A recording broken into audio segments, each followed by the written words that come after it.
Okay, so today on Ancient DOS Games, we're taking a look at an old combat flight sim by the name of A-10 Tank Killer, a game which puts the player in the cockpit of an A-10 Thunderbolt II close air support aircraft, also known as the Warthog.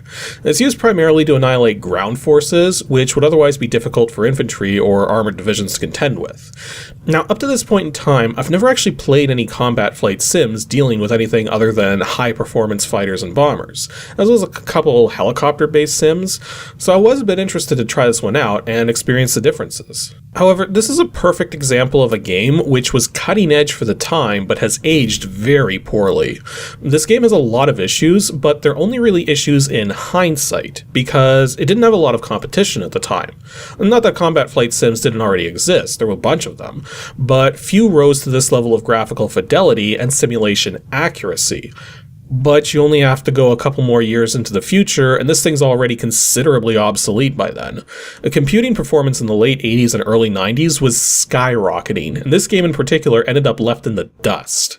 Well, that said, I'm going to do my best to break it down without being too critical about it, but do bear in mind that this is a very rough game to get into because of its shortcomings in terms of playability.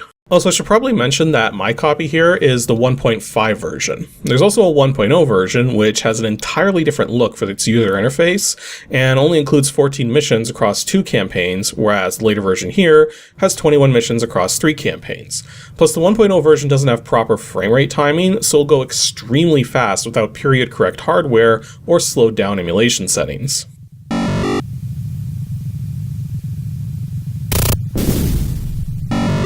A-10 Tank Killer was originally developed and published by Dynamix in 1989, before they became a part of Sierra Online.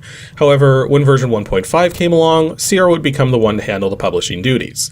And as established, it's a one-player combat flight simulator. Now, if you have the original 1.0 release, it supports a pretty sizable array of video modes, all the way up to MCGA.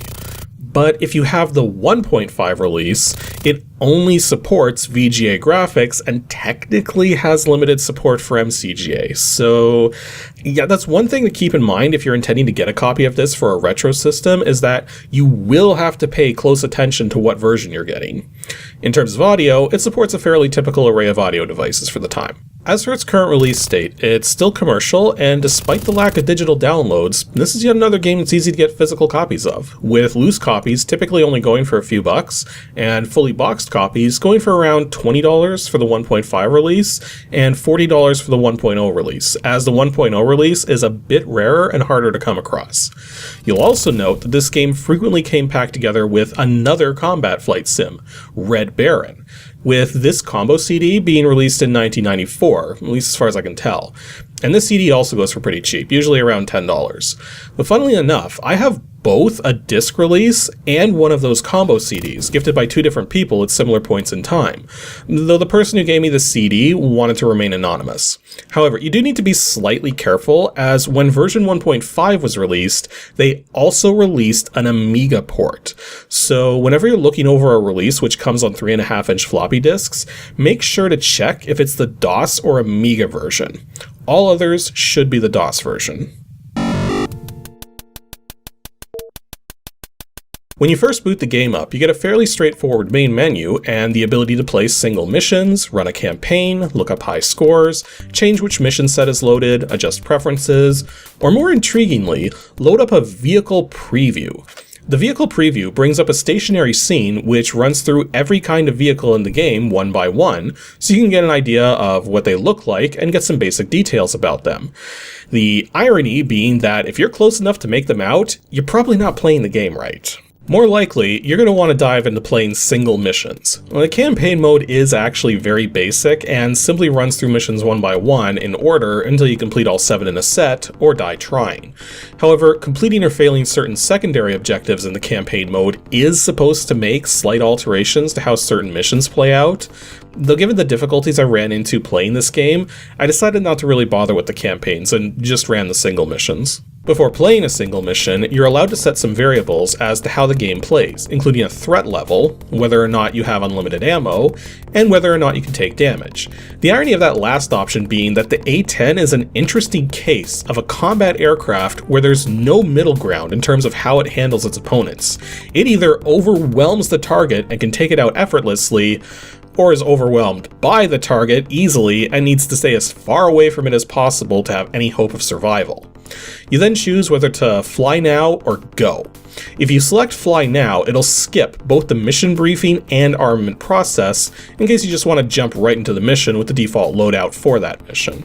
Once you've had your briefing, unless you're being scrambled, you'll get to selectively arm your aircraft with various ordnances. The 5 key weapons on offer here are Maverick missiles used to take out single mobile ground targets, Paveway laser-guided bombs used to take out large stationary structures such as buildings or bridges, Rockeye 2 cluster bombs used to take out concentrated groups of lightly armored mobile targets like truck convoys, Durandal anti-runway bombs for devastating airstrips, and AIM-9L sidewinders to deal with airborne threats. However, no matter what you arm the A-10 with, it will always have its signature weapon installed, the GAU-8 Avenger 30mm cannon.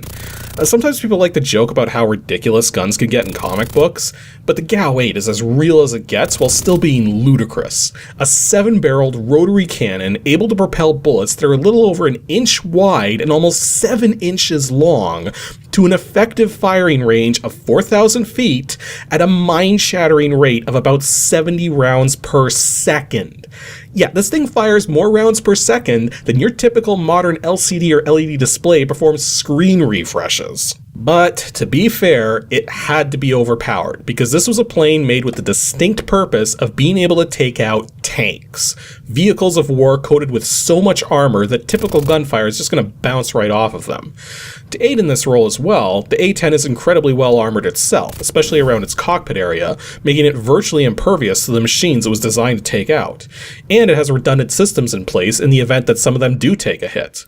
Basically, without proper anti-air defenses in place, the Warthog is virtually unstoppable. Now, here in this game, the missions you're given are somewhat atypical in order to add a sense of danger to them, since the A-10 is not designed to deal with SAMs or fighter aircraft and can get wrecked by them fairly quickly if the pilot's not careful. So every mission you play here usually has multiple SAMs to deal with, along with actions you need to perform to avoid getting into fights with enemy MiGs. On top of that, you're given a co-pilot who keeps you apprised of any damage you take along with changes to the situation, which is curious because most A-10s are single-seaters, save for a handful of experimental ones designed for operations in poor weather or at night.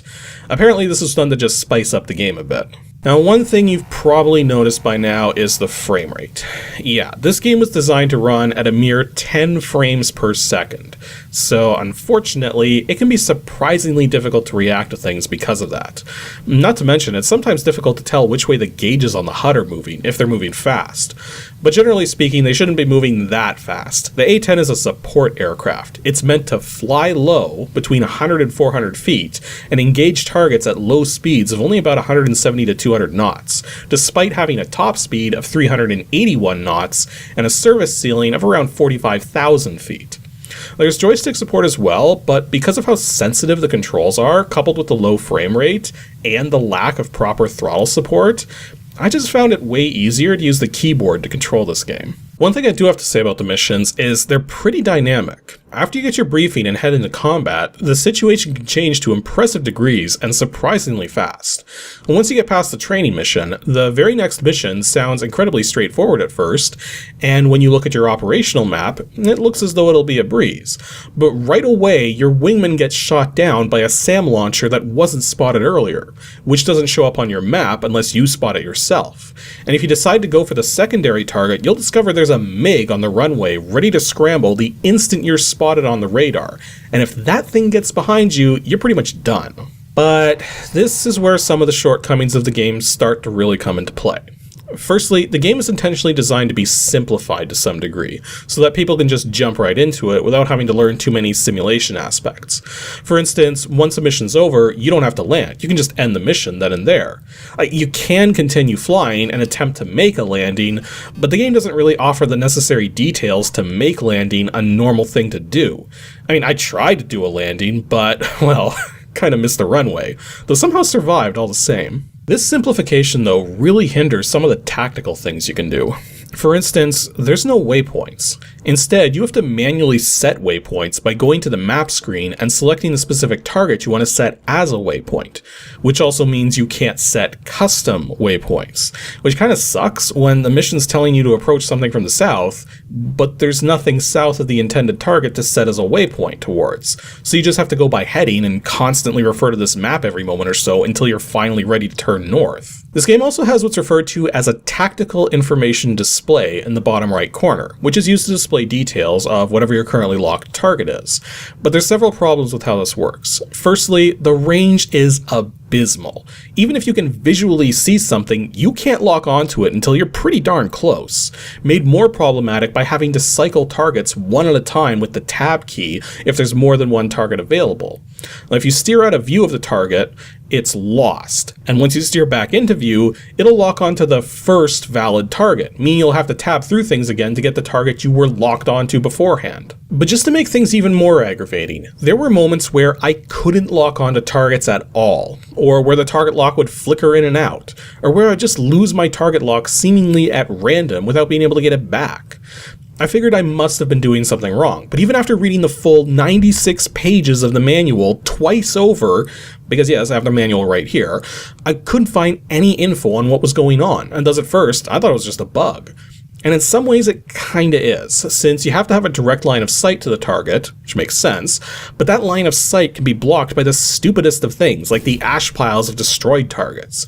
But you also have to be above 100 feet. If you drop below 100 feet at any moment, your target lock is lost, and you're likely not getting it back in time to make your mark. Now, since you're expected to fly as low as 100 feet when making your runs, and since the manual encourages you to make runs as low as that towards your targets, the fact that you lose your target locks the moment you drop below 100 feet is just plain stupid, even if it is accurate to how it would be in a real A-10.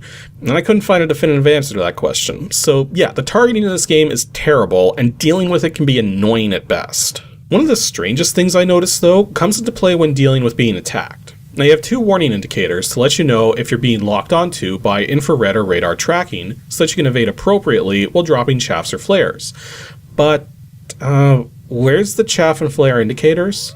If you go to your status screen, you can indeed see how many you have left, but there's no indication as to how many are left on screen otherwise. Which wouldn't be so bad if you could hear them. Yet you push C to launch a chaff, F to launch a flare, and in either case you get no audible or visible feedback that you're actually doing it. Which, given how often key presses are missed because of the low frame rate, often leads to just hammering the keys repeatedly in a dire situation because you can't tell if they're even working or not. I think the most annoying thing of all, though, are the rock highs, and you're given your first taste of just how bad they are in the training mission. So the rock highs are supposed to be cluster bombs, meaning they scatter damage over a wide area and thus can hit multiple targets in a single shot. In fact, the training mission has you use one against a group of 4 trucks riding close in a square formation. If this were real life, there is no way any of those trucks would survive a strike from one of these. But, well, as you can see, one of them does. Even the manual says the effective destructive range of a rock eye is 500 feet, and these trucks were way closer together than that. In fact, the rock eyes have been implemented so badly that in one of my attempts at the training prior to recording, I brought this group of 4 down to 1, and then 2 more attempts to bomb the sole remaining truck with rock eyes both failed, despite looking like direct hits. The outcome of using rock-eye bombs in this game is way too random to be reliable, especially if you've put yourself into a permadeath campaign setting. Overall, A-10 Tank Killer was a game of its time, pushing the limits of hardware which is about to suddenly and rapidly get way more capable than it was in that moment, making A-10 Tank Killer obsolete from a gameplay perspective fairly quickly. This doesn't inherently make the game bad, but it does make it hard to return to given the better offerings out there nowadays, including its 1996 sequel, Silent Thunder, also known as A-10 Tank Killer 2, which reviewed better for its time than the original game did for its time. It goes to show that there was already room for improvement, but what they put together here is still interesting, even if frustrating.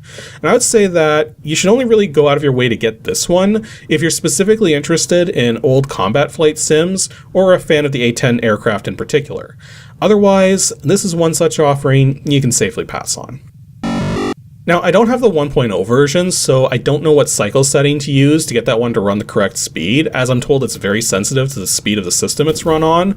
But even with the 1.5 version here, which runs at a fixed frame rate, the game doesn't work well with the auto or max cycle settings in DOSBox, so I'd instead recommend setting a fixed cycles count of 20,000, which is way more than the game needs, but ensures fast loading times without causing any of the glitches which can occur with the max setting. Also, if you intend to use a joystick with this game, keep in mind that it has no throttle control support and won't recognize rudders correctly, as this game was developed before rudder and throttle solutions from CH Products and Thrustmaster really started to make their debut.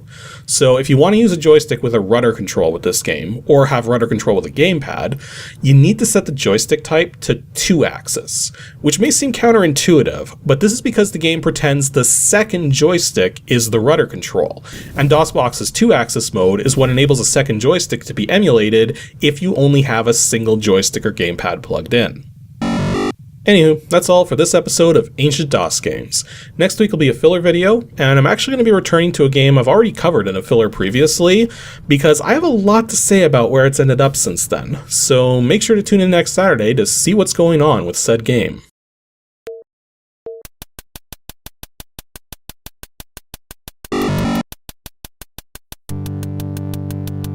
Thanks for watching, everyone, and extra special thanks to everyone supporting me on Patreon. Here's just a small selection of you guys.